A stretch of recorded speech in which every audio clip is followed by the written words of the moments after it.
Hi, this is Hilkway TV channel. We keep broadcasting from regional ecological summit taking place here in the capital of Kazakhstan, Astana. Mr. Kishore, thank you very much for joining us. So today we have discussed a range of questions concerning the ecology. But when you look at the Central Asia from UN's perspective, what's the top tier questions and solutions would you focus right now from your organization? The first thing I want to say is that there is no better place to have this conversation than Astana. There is so much good work happening. Why is it so? Yeah, because there is so much good work happening in Kazakhstan, Kazakhstan's regional leadership, as well as things that you're doing at home. Today, this morning's opening ceremony, almost all the leaders talked about the climate crisis, which is affecting all the countries of Central Asian region. Right. But the Central Asian regions are not just sitting and waiting for the crisis to occur. They are actually taking proactive steps to make sure that climate-related impacts, whether they are in the form of floods, or droughts, or sand and dust storms, or extreme heat, are managed in a proactive way. There are three things which are happening, which are a source of great confidence for Central Asia. The first thing which is happening is that we are looking at disasters not confined by political boundaries, but really looking at geoclimatic systems, geoclimatic boundaries. For example, rivers are not confined by political boundaries. They go across countries. Sand and dust storms do not respect political boundaries of countries. They affect the whole region. So this region is setting an example of how to look at this problem, not just country by country, but really taking a regional outlook.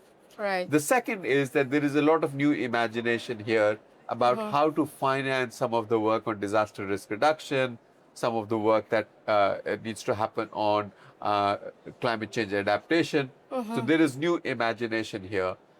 City of Astana itself has become a resilience hub as part of my organization's global campaign on making cities resilient. So it's not just for Astana, but it is inspiring other cities across the region to take proactive steps. Yes, in this context, are there any projects joined with the United Nations that are going to be implemented here? Also, perhaps concerning Afghanistan, which is also a member of our region. Yes, absolutely. There is a lot of work happening here. One key thing is that a few years ago, the UN Secretary General launched his global initiative called Early Warning for All, trying to achieve early warning for everyone by 2027. This is very much being implemented here in the region as well. There is a specific initiative which my organization leads in Tajikistan. There are discussions with other partners to do more work in Central Asia. As you know, in Almaty, there is a regional center, office for, office for disaster risk reduction, which is looking at regions. So there is a lot of momentum here to strengthen early warning systems for all countries of this region. Yes, but I also want to emphasize on the water resources, which is valuable and quite crucial for our region. When it comes to Aral tragedy and melting of Caspian Sea, that shows also other states as well. So are there any solutions now that can be proposed at the UN level as well? Oh, absolutely. I think water is at the heart of many of the problems related to disaster and climate risk in the region. Either it is about too little water or it is about too much water. So a lot of the work that is being done here, led from Kazakhstan, but also other countries in the region.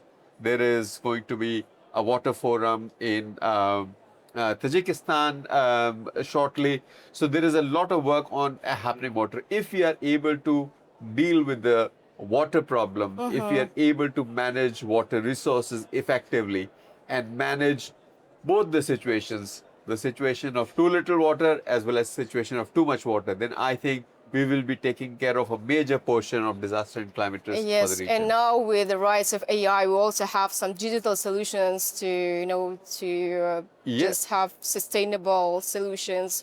Are there any breakthrough in this area, perhaps some Kazakh startups or any other startup that can be available for the people worldwide, not only in Central Asia, but in more, crisis areas? Absolutely. There is huge promise from the side of application of artificial intelligence for improving climate and weather forecast. And if you have much greater lead time meaning much greater advance warning for floods or droughts, you can do many more things to reduce the impacts. And in this regard, you heard the Honorable President's address this morning.